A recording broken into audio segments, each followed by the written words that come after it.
Olá, esta é a segunda parte do nosso vídeo. Se você ainda não assistiu a primeira, recomendo que assista a primeira parte, onde falamos principalmente das potências e suas propriedades.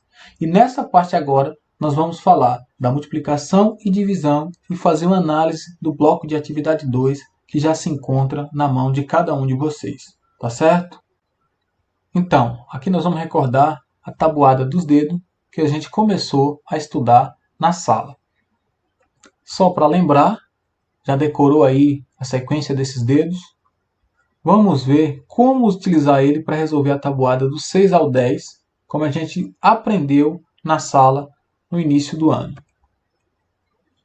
8 vezes 7, como vamos encontrar isso? Primeiramente, vamos localizar o dedo 8, juntar com o dedo 7, e vamos observar quantos dedos nós temos dessa junção para baixo. Então, conte aí vocês. Percebe que tem 5. Então, são 5 dezenas, que corresponde a 50. Tá? Agora, em cima, a gente conta quantos dedos tem em uma mão e quantos dedos tem na outra. Isso da junção para cima da junção.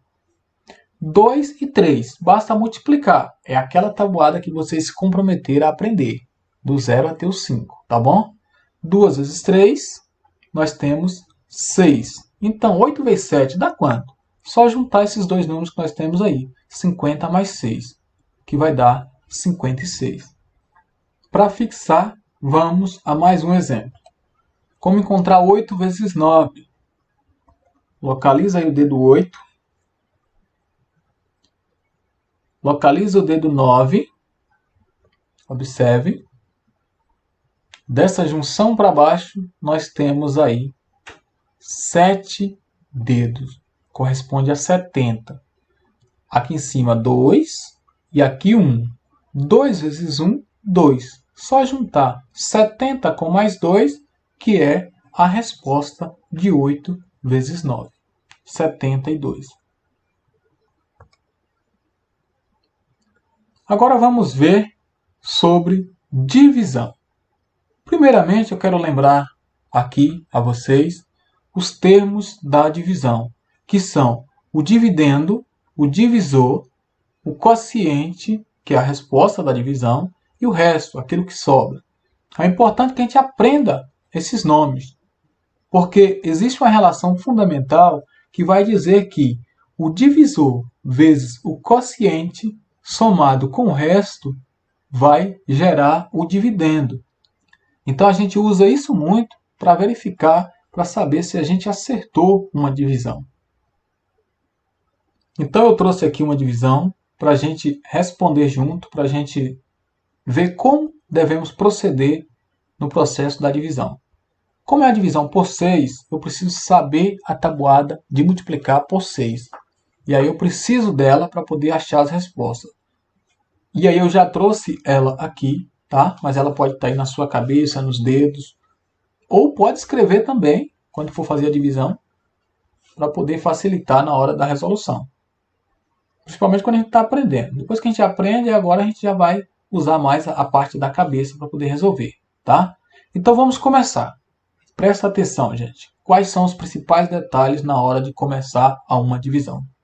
Você vai observar o primeiro número e analisar se ele é igual ou maior do que esse divisor. Se for, ótimo, já divide por aí. Se não for, o que vai acontecer? 4 dividido por 6. Antes de falar nisso, eu quero explicar qual o procedimento que nós vamos analisar para poder saber se o número divide ou não, ou se o resultado é aquele ou não. Primeira coisa, quando eu fazer 4 dividido por 6, eu preciso saber qual é o número que eu multiplico por 6 e que chegue o mais perto de 4. Mas não pode passar, tá certo? Ou que seja o 4, mas não pode passar. Então, se eu vim aqui, o 6 já passou. Então, o número é 0. E aí, o que multiplicou foi 0. Então, como que eu vou começar uma resposta com 0 no início, se ele não vai ter valor nenhum? É por isso que a gente analisa o primeiro número. Se não der certo, a gente pega os dois de vez já. Por exemplo, vamos pegar aqui o 4 e o 7. Tá? É o primeiro passo na hora de iniciar que a gente tem que observar. Agora sim, 47 por 6 ficou maior do que o 6, não tem problema. O que a gente vai observar é aqui na tabuada qual dos números que chega mais próximo na tabuada do 6, na resposta da tabuada do 6, mais próximo de 47. Tá vendo aqui? 48, mas não é ele, porque ele passou do 47. Então tem que ser o 42, tá? É o mais próximo antes ou que seja o próprio número. E qual foi o número que multiplicou vezes 6 que deu 42? Observe, foi o número 7. Então, 7 é a nossa resposta, que vai ser colocada no quociente. 7 vezes 6, 42. Faltou quanto para chegar em 47? Falta 5. Depois que fizemos isso, a gente vai agora descer o próximo número, que é o número 5, formando um novo número, 55. 55 dividido por 6. Tem gente que fica tentando saber qual é o número que vai colocar ali para dar certo, coloca um, coloca outro. Não. Eu penso qual é a tabuada vezes o 6, qual é a multiplicação vezes o 6, que chegue perto do 55. Então, se você observar, eu tenho 54 aqui, tá? É o que chega mais perto. Porque o próximo seria 6 vezes 10, seria 60. Já iria passar.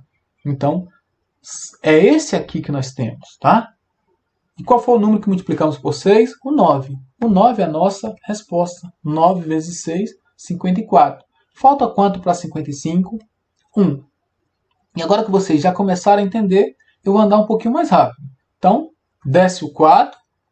Observe aqui que nós temos o 12, que é o mais próximo do 14. E foi multiplicado por 2. O 2 é a nossa resposta. 2 vezes 6 é 12. Para chegar em 14, sobrou 2. E a gente desce o próximo número, que é o 8. E que foi o último também da nossa divisão aqui. Então, 28. Qual o número mais próximo? Está aqui. 24. A multiplicação foi vezes 4. É a resposta que nós vamos colocar lá. 4 vezes 6, 24. Falta quanto para chegar em 28? 4.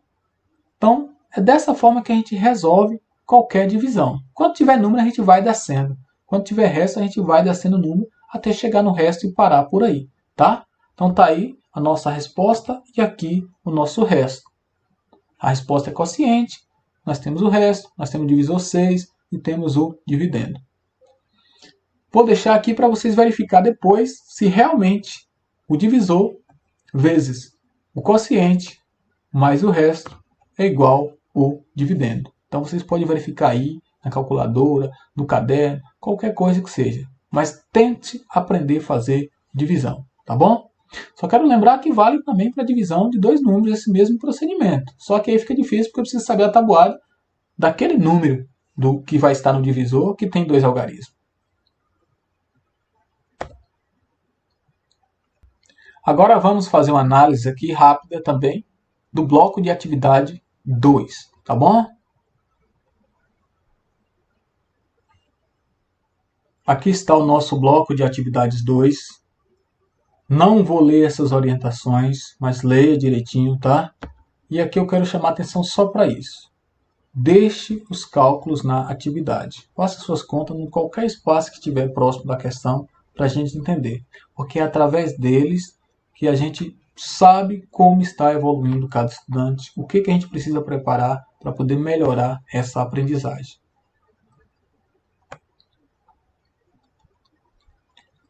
Questão 1, eu trouxe aqui o exemplo que foi aplicado na primeira atividade e gostaria de destacar só isso aqui. Eu tenho como resposta a raiz quadrada de 11, 3,32, mas para alguns alunos eu considerei, ou para todos que responderam 3,31 como correto. Mas eu quero chamar a atenção para isso aqui, ó. 10,95 e 11,02. Então, o que está mais próximo realmente do 11 é o 11,02. Aqui eu não considero lá como a divisão, porque a divisão você vai ter um resto e eu vou baixar um próximo número e continuar dividindo. Aqui não. Eu considero que está realmente mais próximo desse 11. Se eu observar só o número aqui, ó, 10,9 e 11,0. 11,0 é 11. Esse está bem mais próximo. A gente observa isso, mas é bom observar 2 e verificar qual que está realmente mais próximo do 11. E aí eu trago aqui uma situação, um problema para vocês responderem. Uma cerca é composta de 3 paredes, seja, forma um triângulo, duas iguais que mede raiz quadrada de 11 metros, já chamei a atenção de vocês que já tem a resposta dela aqui, 3,32, e uma que mede raiz quadrada de 18 metros. Qual o perímetro aproximado dessa cerca? Então, a função de vocês é encontrar essa raiz quadrada de 18 para poder encontrar o perímetro em metros. E tem aqui algumas informações importantes. A raiz de 18 está entre 4 e 5. Aqui eu comecei do 3,1. Nesse caso, eu vou começar do 4,1, porque está entre 4 e 5.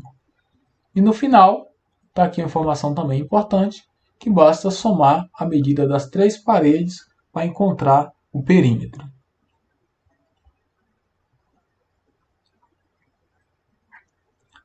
A questão 2 também esteve no nosso bloco de atividade 1. E eu destaquei aqui 40 metros de raio, porque para encontrar o comprimento de uma circunferência é π, que a gente está usando 3,14, vezes o diâmetro. E aqui eu coloquei o raio. E o raio é a metade desse diâmetro. Então eu teria duas maneiras de responder, mas que dá na mesma. Eu vou ter que pegar esse raio e transformar em diâmetro, ou seja, multiplicar por 2, ou somar ele com ele mesmo. E aí vai dar 80. Então, multiplicando 3,14 vezes 80, eu tenho aqui o comprimento da circunferência, que deu 251,2, 20 que dá no mesmo. E vou multiplicar vezes 30, porque é 30 voltas em torno dessa praça circular. Encontrei 7.536 metros. Aqui, 1 quilômetro equivale a 1.000 metros. Então, basta eu dividir isso por 1.000 para encontrar quilômetros. Está aqui 7,536 quilômetros. E eu quero chamar a atenção para as opções de resposta que eu tinha colocado. Tá? Não foi de propósito, foi erro mesmo na hora de digitar e não alterar e não colocar aqui a opção correta. Mas um estudante me perguntou, então está de parabéns, e outros também acertaram sem a necessidade das opções de marcar. Estão de parabéns. Os outros não estão culpados também não, porque se não tinha opção aí, é óbvio que você vai imaginar que seria de uma outra maneira que responde. Mas esse detalhezinho aqui foi que pegou na hora de resolver, tá? Então precisa prestar bastante atenção. Se errar, eu tenho que transformar em diâmetro, ou seja, multiplicar por 2. Mas quando já vem diâmetro, fica mais fácil, tá? E falando em ficar mais fácil, é a questão que eu trouxe aqui, ó. Se vocês observar, eu coloquei aqui agora diâmetro, tá bom? Para facilitar ainda mais.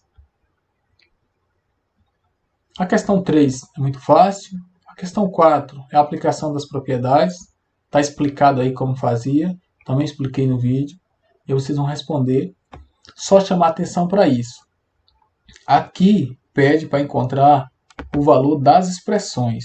Então eu vou encontrar um valor final. Não é igual lá na aplicação, que pediu para encontrar a potência de base 5, como a gente viu lá no papel. Então aqui quando eu encontrar a última potência, aí eu vou fazer o cálculo dela, calcular para ver qual é a resposta final, tá? Aqui e aqui. Questão 5 também, a gente viu na nossa primeira parte do vídeo, como fazer. Tem uns exemplos aqui também, vocês podem observar como foi feito. Se esqueceu a regrinha de sinais iguais, sinais diferentes, retorna lá no vídeo para dar uma olhada. Aqui nós temos uma notação científica, tá? Só lembrando que quando o expoente aqui é 6, eu vou deslocar essa vírgula 6 vezes para a direita. Se fosse negativo, era para a esquerda. E quando não tem número para a gente deslocar, a gente vai completando com 0. Então também não está difícil, é uma dessas opções aqui. Tem aqui também uma questão. Certa máquina copiadora faz no máximo 29 cópias por minuto. Essa máquina só pode funcionar no máximo 3 horas por dia. Com base nessas informações, quantas cópias no máximo essa máquina pode fazer em um dia?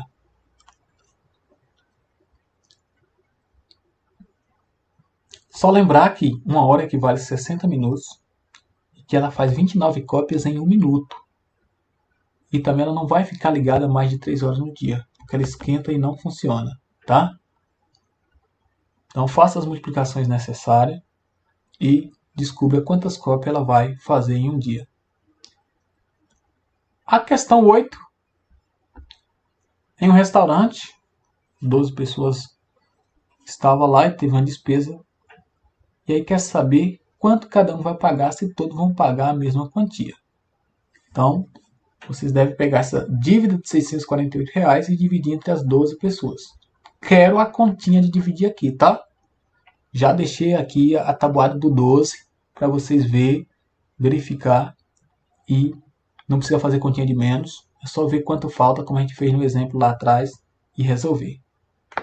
Deixei aqui também 3 continhas para finalizar, para vocês treinarem, tá? Aqui, de 2 números, a gente multiplica primeiro 9, depois volta, multiplica o 8 e soma as duas parcelas. Lembrando que quando eu for multiplicar o 8, começo deixando uma casa vaga aqui, começa aqui mesmo embaixo do 8, colocando os resultados, tá certo? Trouxe uma divisão por 7, precisa saber a tabuada do 7. Recomendo que faça aqui de lápis, ó. 7 vezes 0, 0, 7 vezes 1, 7, 7 vezes 2, 14 e por aí vai, até o 7 vezes 9, para vocês observar como a gente explicou lá atrás, como faz para responder uma divisão. Bom, é isso, nosso segundo bloco de atividades, finalizamos o nosso vídeo, e eu gostaria de dizer para vocês que, na matemática da vida, a regra que deve aplicar mais vezes é a multiplicação dos seus sonhos. Então não deixe de sonhar. A gente está passando por momentos difíceis mesmo. Mas lute, corra atrás, estude, busque, tente fazer qualquer coisa para vocês se desenvolverem na vida. Seja relacionado à escola ou em outras situações. Mas não cruze os braços, não se acomode com as dificuldades e tenha sempre em mente que quem luta sempre vence, tá? Então corra atrás de seus sonhos e não desanime jamais. Responda as atividades com calma. Qualquer dúvida, me procure. Estarei sempre à disposição para poder ajudar cada um de vocês. Um grande abraço a todos e até a nossa próxima aula. Espero que seja na sala. Mas se não for ainda, que a gente vai estar produzindo mais vídeo para a gente poder estar conversando. E achar uma maneira também de falar com vocês para ter esse retorno. Tá certo? Grande abraço. Até mais.